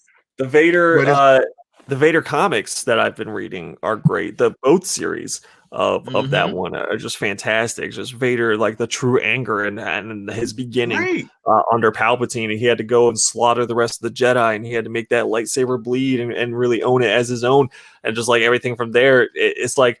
But instead, we got an Obi-Wan Kenobi show. Instead, this is what Disney is giving us, is Obi-Wan. And I get that, Hayden Christensen is coming back as Vader, which is promising. So maybe we'll get, some more of a Savage Vader. Obviously, I don't think we're going to get a rematch between Vader and Obi-Wan. I don't think that's what it's going to build to. No, probably not. Because in episode 5, I guess, is when they finally rematch between Vader and Obi-Wan, or no, was it 4? I can't remember. 4 or 5, one of those. Yeah, I don't remember. But basically, that was like they're supposed to be like their rematch fight. So I don't think we're gonna get anything between the two of them. But I thought it would be great to have a Vader show. I think that's what I'm saying. Why do we have all this crap? Why do we have Why do we have droids, Star Wars droids? Who wants to watch C-3PO and R2-D2? Like, okay, I get it. Like, they're iconic, whatever. But why a whole show about it? A whole show? I've Is that a always Vader? found them to be annoying. You can't even understand one of them. What are we gonna have subtitles for half the He just half beep the beep show? beep beep boop pop. Beep, beep, beep, beep, beep, beep, and it's like subtitles underneath. I banged your mom last night. I banged your mom last night is what the subtitles is gonna be. That's what I think every time that R2-D2 is talking. He's just talking trash like the whole time, and they're like, "That's right, R2." And he's like, "Yo, I smeared petroleum jelly all over your mom's butthole last night." And he's like, Yo, how funny. Yo, that would be the greatest thing ever if in reality they end up showing in the future that this dude was a douche the entire time. Like anytime they asked him a question, he was just responding with things like that. Just like, yo, shut up, Luke. I was banging your mom last night. You. And that would be one of the funniest things ever if the whole time just like, yeah, Leia, I'm gonna tap those cheeks later tonight. That's what's really gonna happen. Wait till these lights off. Like that would be hilarious if he was just saying no's the entire time he was beep boop boop bop. That's what he was really saying, just dishing everybody. Just like, really? This what this dude was? Oh damn. My god. He was a jerk the whole time. That would be the funniest thing ever. Yeah. No, I think that's but again, we have that. I can't even remember all the series that we're getting for Star Wars. I know we have the Obi-Wan. I know we have the droids. I think there's something about like the X-Wing fighters or some Rogue Squadron. I don't know. Some sure a lot of people know a lot more than I do about that, but none of them stood out to me besides the Obi-Wan show, and even that I was like, it should have been a Vader show. It should have been. It really should have been, because that's the thing. Like, you want to make your fan base happy, and the Mandalorians are something that the fan base love. Like, even with as little information they've had in like whatever games they showed up into, like in Star Wars: The Old Republic, games like that, they always had like that fan base of like, man, these guys are badasses, man. They're beasts. They're true warriors. It'll be awesome to see them do things. And then they gave them the show, and then the show has been obviously a hit. Vader would do the same thing. Now, again, Obi-Wan is extremely popular, but Vader is more. Yeah. Vader's probably the most singular, popular person in all of Star Wars. You can use him and use him well and use him smart. Instead, what do we get? Joe Doyle says, isn't the whole Skywalker saga told from the point of view of R2 and 3PO? Is it? I mean, they're there for the whole time, aren't they? They are. I mean, I don't know if they ever actually like stated and said that was the case, but that is interesting. If it is, especially. Yeah, I don't know enough about it. Though. I mean, if it, again, interesting, not saying it's a good idea. I'm just saying it's interesting. I would just rather have Vader. Yeah, I would just rather have Vader just be a savage. Because I mean, my fear here is because they had such a hit with The Mandalorian, like it was such an incredible show that they've greenlit all of these shows now, and they're going to spread themselves thin as far as talent goes and writing goes. They're going to spread themselves thin as far as their budget goes, and I don't know if we're going to get every show to be as good as The Mandalorian now. So now it's like, could we do without some of these picks? Yeah, I think we could. I think we could. Yeah. They should have invested into like maybe 2 or 3 solid shows instead of like 5 or 6 or however many they have of like shows that maybe we aren't as interested in. I fully agree with you. I think they should have definitely did it where like, let's focus on The Mandalorian. Then if we're going with Obi-Wan, let's focus on that show. Let's make that our top priority and just make that show the best it can be. And after about 2 seasons, then we'll look into seeing how well this show do. Then we'll look into continuing. If this is a path that we want to continue, we'll continue from there. Instead of saying, let's just ship out a bunch of shows and just see how this goes. Let's just focus on one show, one at a time. I know they're doing a Boba Fett show too. That one will probably be just as good as Mandalorian because he's a very popular character as well and badass for sure. Yeah. So I would say they should have done Boba Fett, continue Mandalorian, and Vader. Should have been there. They're three. Mm-hmm. What do you think? A non-Star Wars. What do you think about the show announcements for Disney Plus? Well, not too honestly, man. I really, really want them to give us information on Blade. I'm being honest with you, man. I want more. I want something. They basically said nothing. Like, give me something. Let me Right. know. Right. Like, I'm just. Have you watched WandaVision at all? I have not. I'm actually going to watch. I'm gonna start. How many episodes is out now? 2 or 3? They got 3 out right now. They have 3 out right now. Okay, I'm actually gonna start this weekend.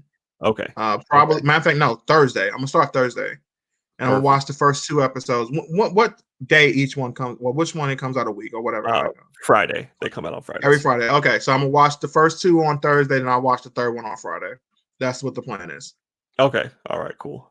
That one's been pretty good. A lot of people didn't like the first one, so don't get turned off by the first episode. But it starts to get crazy like right towards the end of the first, and then into the second and third. I think it really builds up, but it did start pretty slow, so don't let that throw you. Not that I would think that you would judge a show by its first episode, but I'm one of those weird guys who like it's like even when it comes to like CDs and everything, I'll listen to the whole CD before I say it's trash or not. Even if I'm on that path where like, yeah, this is getting worse and worse, I'll still give it the whole thing. So I'll watch the whole thing because I remember looking at you and Justin's review. Great job on that too, guys. I remember looking at that and like watching a good amount of that, and you even brought up the fact that it was slow and everything to start with.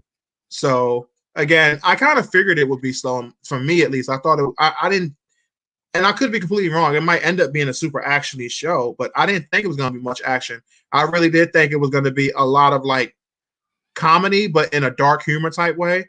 And then it was going to eventually get more and more surreal. That's what I kind of think or believe the show was basically going to be.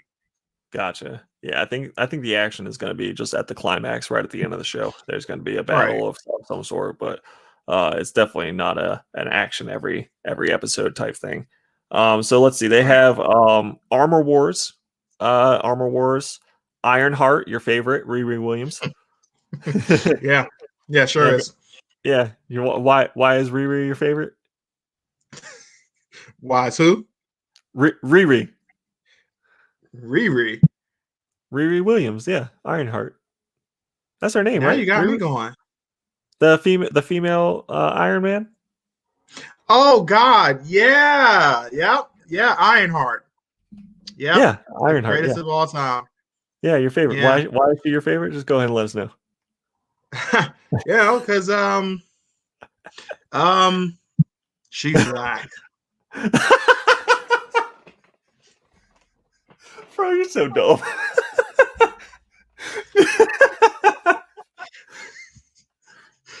Okay, so Ironheart is not Chris's favorite.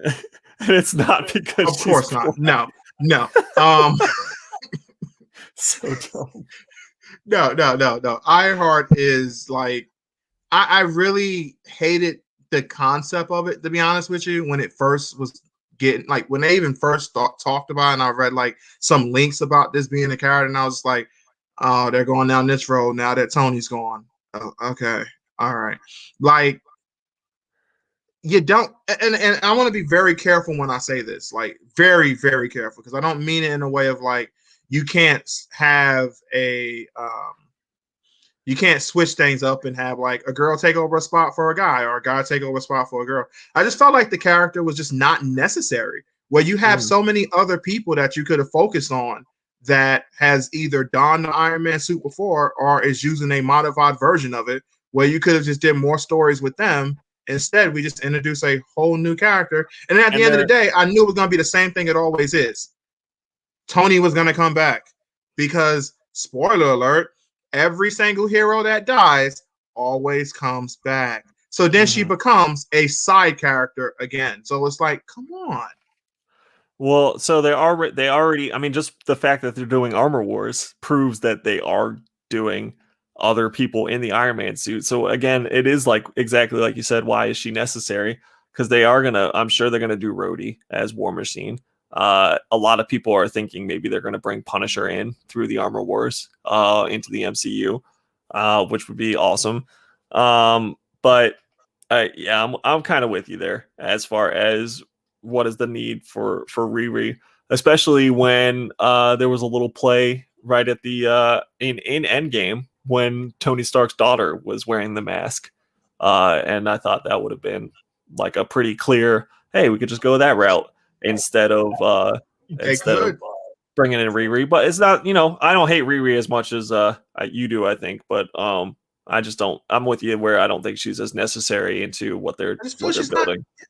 Exactly. I just feel she's not necessary. And I think that's a great idea if they was to use Iron Man's daughter as the next Iron Man. But they could also use that kid who was in Iron Man 3 because he showed up at the funeral too. Right. And plus, he's super smart.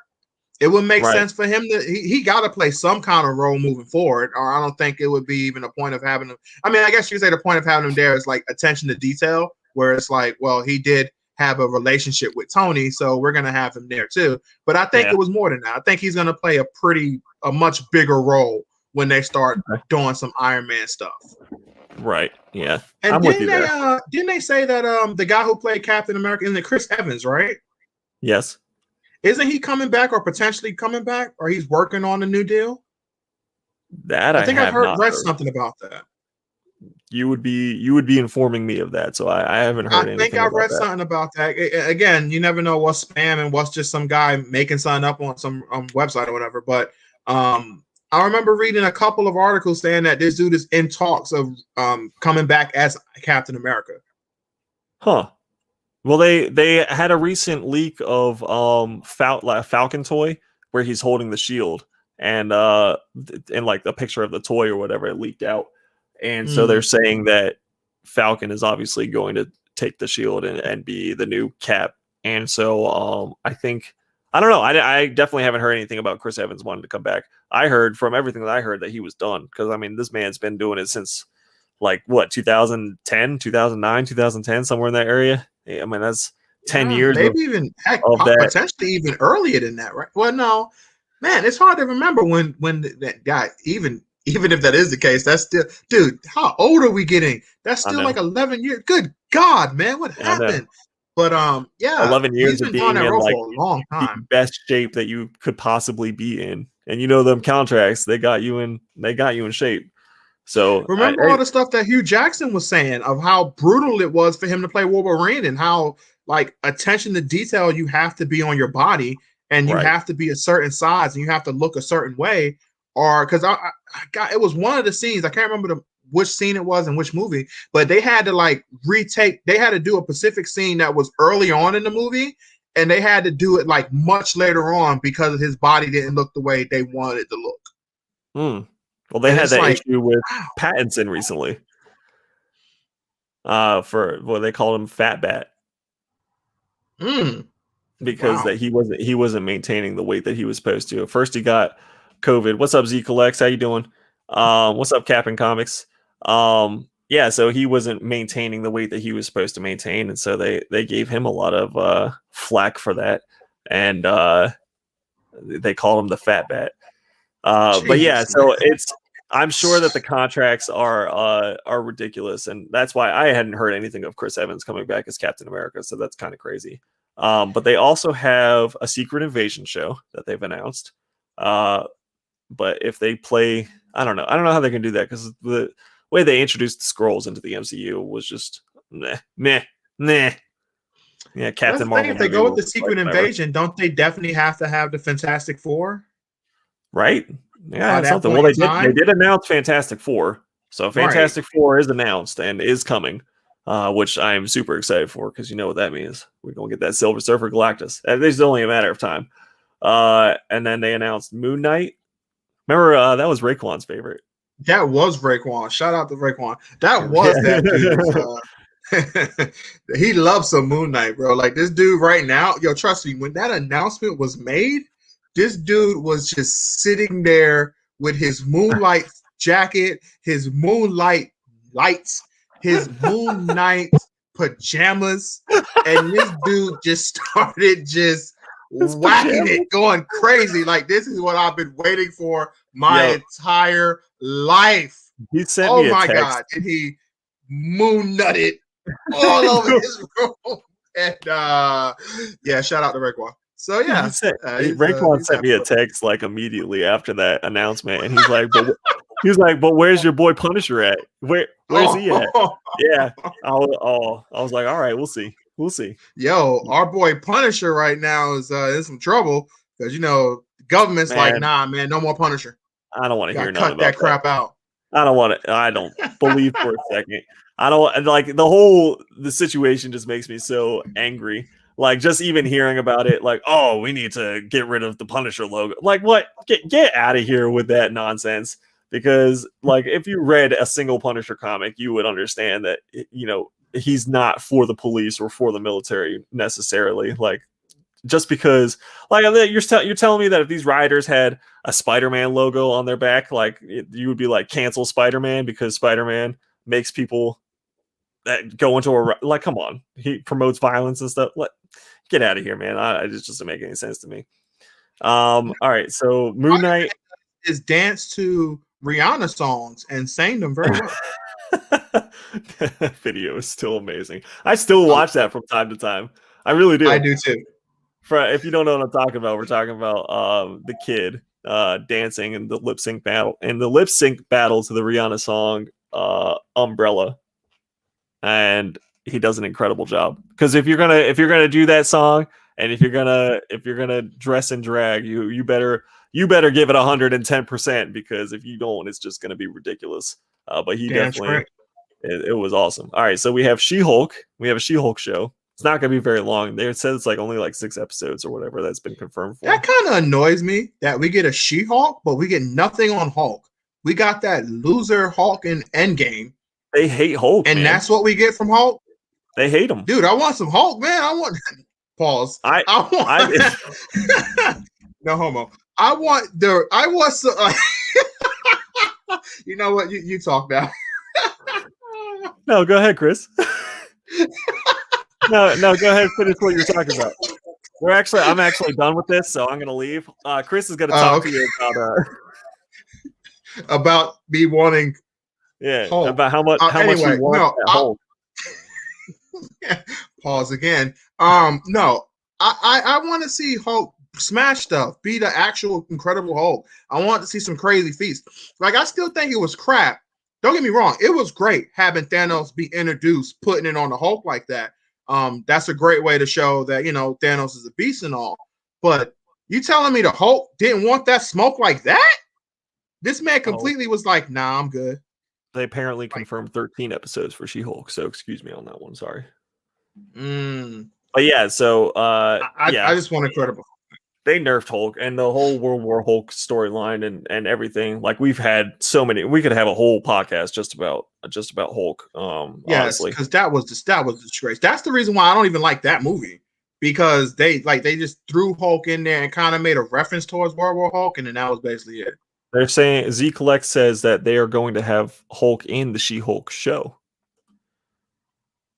So maybe we'll get some Hulk action there, or we're just gonna get Mark Ruffalo. There's a huge possibility we just get him.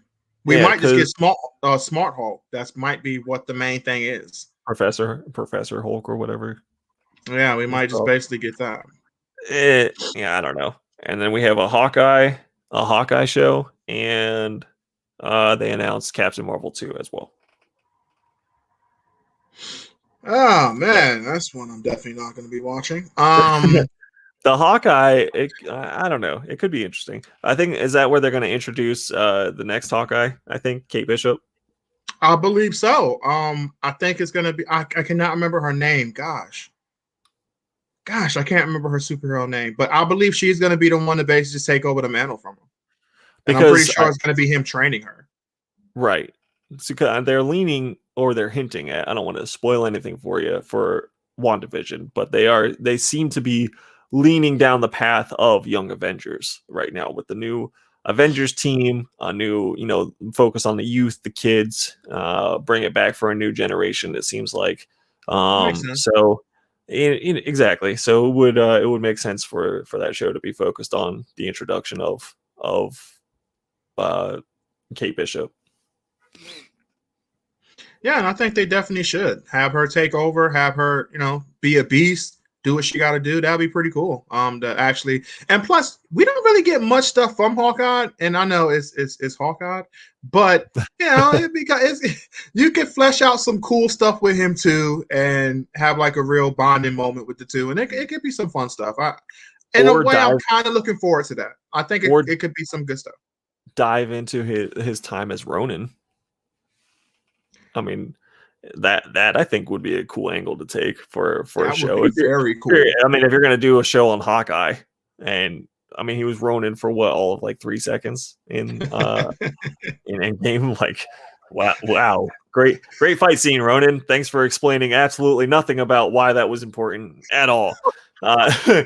Good job.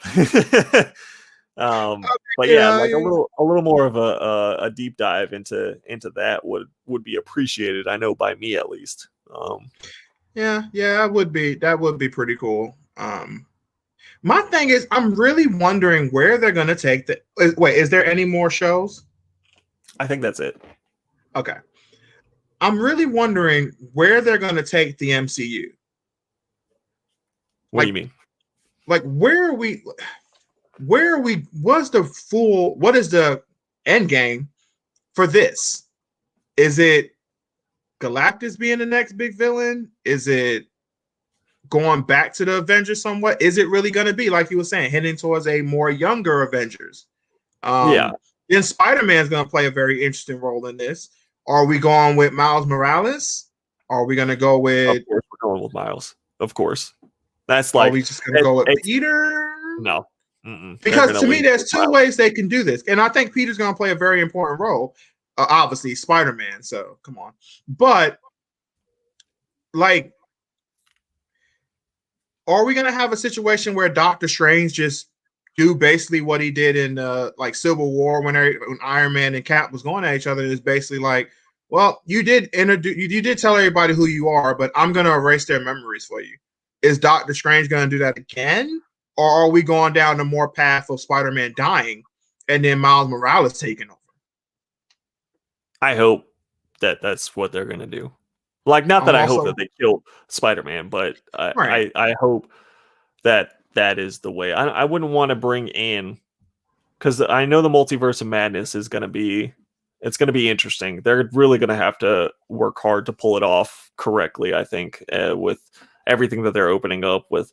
They keep hinting at Sinister Six on the Sony side. They're saying they're going to bring in important things for Spider-Man on Doctor Strange side. It's gonna be Miles. Like, I really do think they've already talking about having casting done for him for a live action. The Into the Spider-Verse movie is one of my favorite all-time movies, period.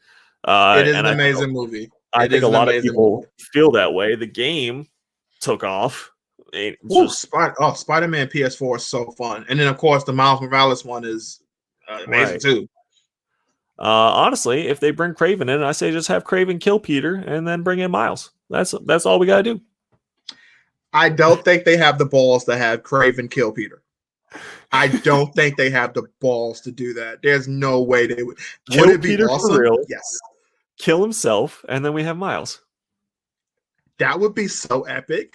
Yeah, they won't do that. But I don't think they're going to do that. There's no way they're going to do that.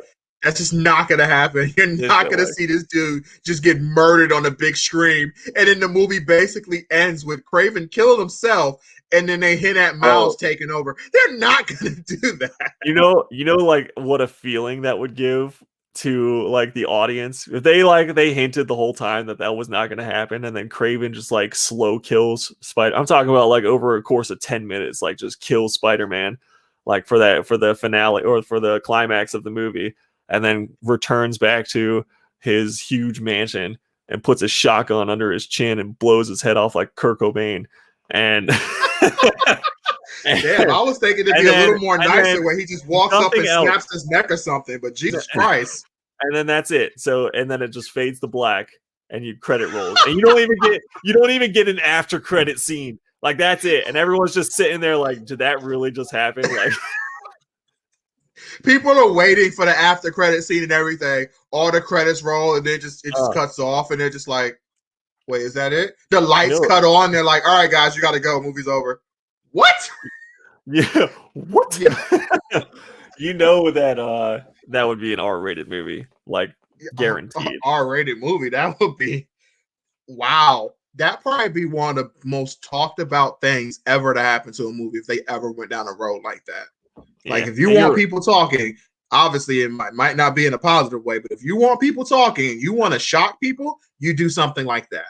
But again, I don't think they would ever consider it. Like they would either have to have an end credit so people don't go home like, is that really it? Is Peter dead like that? That's how it ends. Did that man just kill himself? I brought my kids for the like. Mommy, is Spider-Man really dead? Yes. You come out of nowhere. Yes. Grow up, walk away. Time to grow up, bitch. Life is hard. Spider-Man dead. Spider-Man's dead. He gone. He ain't coming back. Peter is dead. He's dead now. Oh man. But that would be great. Yeah, I mean, Kraven's Last Hunt, just to even see a piece of that on the big screen would be fantastic. But we haven't really gotten much more confirmation about anything about Kraven. We've gotten a lot of rumors about the new Spider-Man movie, about everything that they're trying to force into this movie. I feel like everyone's going to be in this movie but Spider-Man at this point. I know. That's all bringing back all the old Spider-Man characters. Like, what the hell? Dr. Octopus apparently coming back. They've been talking about like Gwen Stacy coming back. I'm like, what? How? It's like, what does this even mean? Does that mean it's going to be like going into Spider-Gwen? Is that what they're saying? But how much stuff are you going to fit into this? How long is this movie? That's the other thing I was saying. Because if they're not careful, they are going to go down the path of what happened in Spider-Man 3, where they try to force so much happening, and we just end up with Tom Holland dancing down the street. Not gonna lie, if Rihanna's playing in the background, I was just about to say it.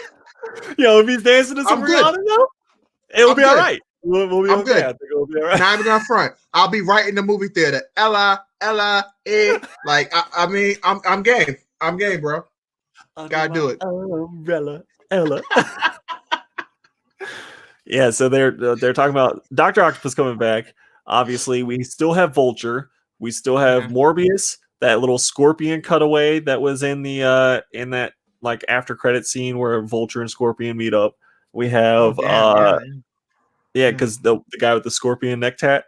I didn't catch it at first either. It took me the second time to watch it, and I was like, "Oh crap, that was Scorpion." So there's Scorpion in the mix. There's Morbius in the mix. We have Venom. If Venom movie ever comes out, which there's been rumors of that one actually being an R-rated movie, like for real, them actually doing it correctly.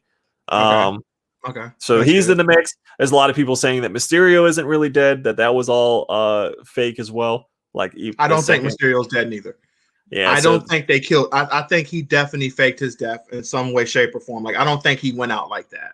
I don't think he's completely like I don't think he's dead. Because to me, that's Mysterio's whole game. And like so many comics and so many issues, this dude will seem like he's dead, and he's just like, nope, it was an illusion. Oh, I'm back. They go kick you in the dick, Spider-Man, and then kick Spider-Man in the dick, and then Spider-Man kicks his ass after that. But yeah, so I don't think he's gone. I think he's definitely going to be back. And they're going to, like you said, Sinister Six, right? Like that. That's it's got to be. It's got to. But if they do that, though, again, like you just said a little bit while ago, and like I was saying earlier, how much stuff are you going to fit in this movie? So if let's say somehow all the rumors are true, which obviously, but there's usually smoke. There's usually some smoke behind fire. But let's say a majority of it is. Let's say they do bring back Gwen. And then they try to hint towards Spider-Gwen. Because if you bring her back, to me, you have to hint towards that. You can't just bring Gwen Stacy back and then do nothing with that character, considering how popular Spider-Gwen is. And she has one of the coolest costumes in all of super. Like, her costume's great. Yeah. Did you know she has the symbiote now, right? Spider-Gwen or Yeah. Gwenum. Yeah. Yeah. She basically has that now. It's a very interesting. It's different from the version that we know and love, but it's still pretty cool. It has such anyway. You have her do her thing. You have then we go into different multiverses where you have the Spider-Man from the original 3, and then the Spider-Man who came for the last 2 movies they did. I can't remember the dude name. Who was Andrew the second Garfield. Spider-Man? Yeah, Garfield, and you have both those guys show up, and then you have our Spider-Man, and then he's also dealing with the fact that his identity's out there. Well, I think you're probably going to throw in an Avenger somewhere around there. I think they nixed the rumor that they were bringing in Garfield and Tobey Maguire. I think so they did say that's just not happening. I think they did, and then it started circling back again. But so nobody really knows what's happening with the movie. Like, I guess we'll find out eventually once they start really pushing that kind of content again, like the movie content and stuff. Because they've just been taking everything back for obviously for the Rona.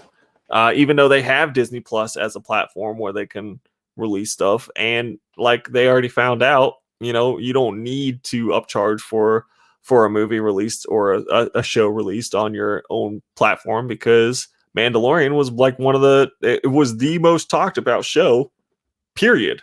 I'm pretty sure there is no other show while that was going on, especially the second season, that I heard anything about. I didn't hear anything about anything except for the Mandalorian, and they didn't have to make it a paid programming. So just based off of that, we can have, I think, exclusive movie releases through Disney Plus and it be just fine.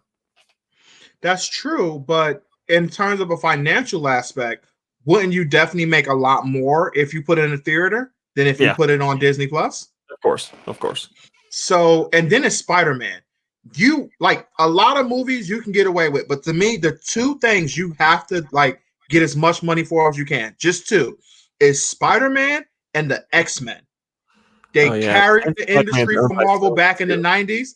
And to me, those 2 have to be in the theater. You have to, especially the first X-Men movie.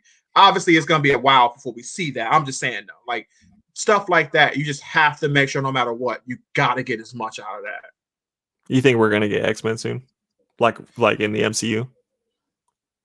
Mutants and everything. Honestly, I would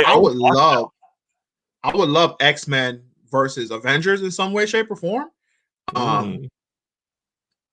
And there's different ways you can go down this path, but I would definitely love to see something like that.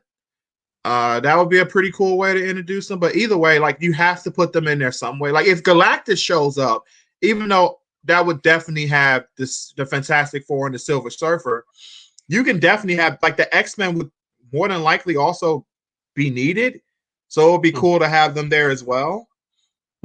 As long as they don't go down that terrible road they went to with the Fantastic Four. Was the Silver Surfer the second one?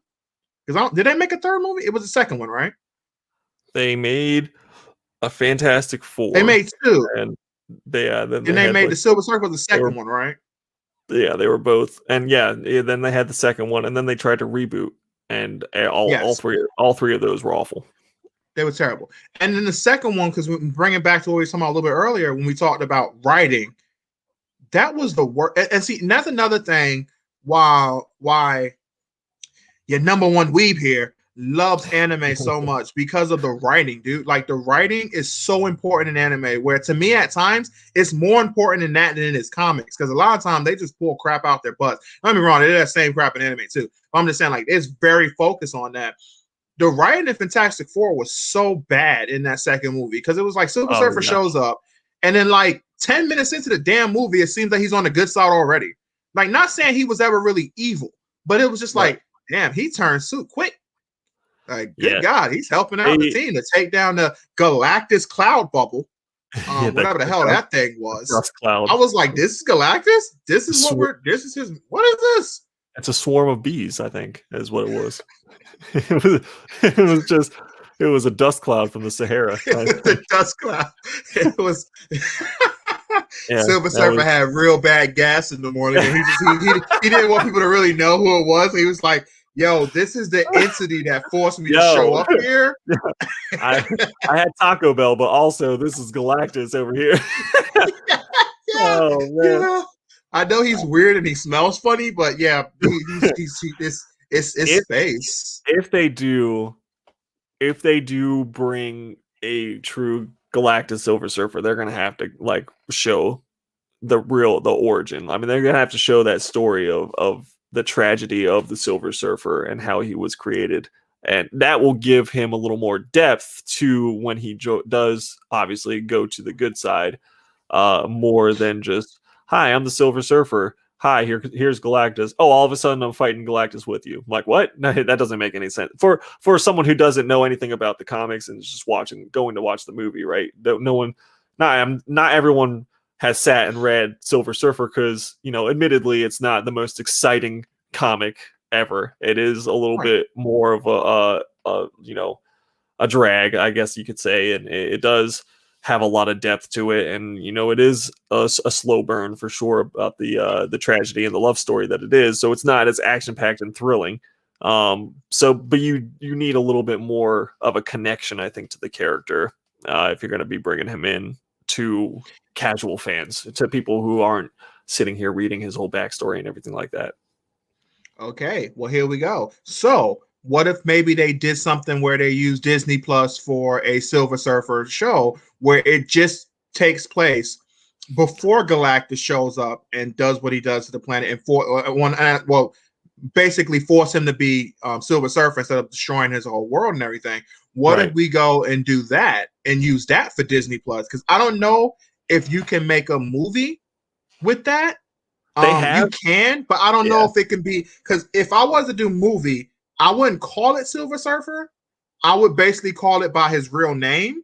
And then, of course, the people would know who that is. But then again, would that be good enough for a movie for the casual people that don't know who that is? No. So that's why I'm saying maybe Disney Plus would be a good place for you to put that in. The old animated series is on Disney Plus right now. It is called Silver Surfer, and it is the entire. They did such a good job with it too. I watched it recently, but they have like the entire origin and going through like way before he gets to Earth. And it's really well done. That whole show. Nice and cheesy, just like the old X-Men cartoon and Spider-Man cartoon, but the story really holds solid. Whoops. Hey man. Yeah, okay, that changes that. But here's the thing though. I also want them, when it comes to Galactus, I don't want them to just show Galactus as just some big giant completely evil douchebag. Like show some depth in him as well, where it's like Galactus ain't necessarily evil at all. This is his job. Like this is what he's basically here to do. He has to do this. And because when Galactus is destroyed or killed or taken off for a long period of time, it actually completely destroys the balance in the universe. So like, they don't needed to do that. I'm glad that you brought that up. So they don't talk about that part of Galactus that much. So when he was reborn, allegedly, or not allegedly, but his origin is basically that the Big Bang gave him his cosmic power, and he is like the sole survivor of a previous universe, right? Like, and when he comes in, he has to feed off of planets with sentient life to stay alive. Just so really all he's doing is staying alive to himself. His most basic carnal instinct of feeding and staying alive. That's what it is. But like you were saying, on the other hand, he actually keeps the universe in balance. And it does, like, I don't think there are many comics that go into like in depth of like how exactly he does that or why that's even necessary for him to do that or anything like that. But like you said, if he were not to do it, then the universe would go out of balance and into chaos. And so he's an evil, but he's a necessary evil. And it's just, if you're in his way or if he chooses your planet, it's just sorry, bro. Your time has come. You were born in the wrong generation, I guess. I don't know. Basically, because that's what I'm saying, man. Because Galactus has a lot more depth than a lot of people realize. Like he feels bad a lot of times when he's doing this. It's not like he's doing. It's like, ha, I'm gonna just eat this planet today. You know what I'm saying? It's gonna be fun as hell. Like he feels bad when he has to do this a lot of the time. He's like, man, I gotta do this crap again. And that's the thing with like him, and they can have some real fun with him and Reed Richards. Now it's gonna be kind of difficult movie wise, but I'm just saying if they can somehow figure it out. The fact that Reed has even defended Galactus, like when he was on trial or whatever, and this dude is just like in Galactus even said himself, not saying they're necessarily like best buddies and everything, but he has a whole lot of respect for Reed because Reed understands what Galactus is doing, and Reed was the one defending Galactus. Like, look, man, no, he's an asshole in terms of what he's doing, but he's not an asshole on purpose. He's not like doing this because he's pure evil. He's doing this because this is balance and this is what he has to do. Not just to survive, but to bring balance to our universe. Well, just the origin of Silver Surfer, where he begs to spare the planet and to, spare the intelligence and of course his romantic interest. And then Galactus actually showing mercy, saying, okay, let's make a deal. You come be my herald and I will spare your planet. Just that in itself shows that Galactus is not just, screw you, I'm just going to destroy everything anyway. No, he kept his word. He didn't destroy the planet. And he just, went on. He did have to wipe Surfer's memories and everything when he wasn't leading him to any, planets with life. But he kept his word. He didn't destroy his home planet. Yeah, exactly. Because this dude, in reality, he could have been like, yeah, okay, cool, yeah, we're good, yeah, sure, I'll do that, and then like go get me a new planet somewhere. And then while this dude is gone, he's like, all right, I'm gonna go get this planet. Yeah, I'm hungry. And he just go over there, just show up. Looking like a whole Snickers bar over here. like a big old snack today. Like he could have did all of that. But he didn't do that. Galactus has a sense of honor in there. But like I said, a lot of people don't know that, and I hope that the MCU does a better job of I hope they display that and show that he's just not just some big bad. Definitely. All right. On that note, because we are at 2 hours now, I'm going to call it, and we will come back next week for sure. We'll figure out a day. It's probably going to be, what do you think, Monday again? Yeah, Monday's going to be good, man. Hell yeah. Mondays is good. Okay, perfect. Hit that like button, subscribe to the channel, all that usual nonsense. If you haven't, check out in the description the link to my merchandise site. You can get pretty cool shirts like this one right here from the Stay Villainous clothing line. Chris, I'm gonna get with you in February. I'm able to get three shirts, so I'm gonna send you 3 shirts on the free. So I'll let you know about that. And we will be back. I appreciate you guys tuning in, listening. Hopefully next time we'll have a little more audience interaction too, as we continue to build the YouTube channel up. And that has been episode number 1. Chris, thank you for joining me. And thank you for having me, bro. You guys will definitely see a lot more of me. All right. We'll see you guys next week. Later.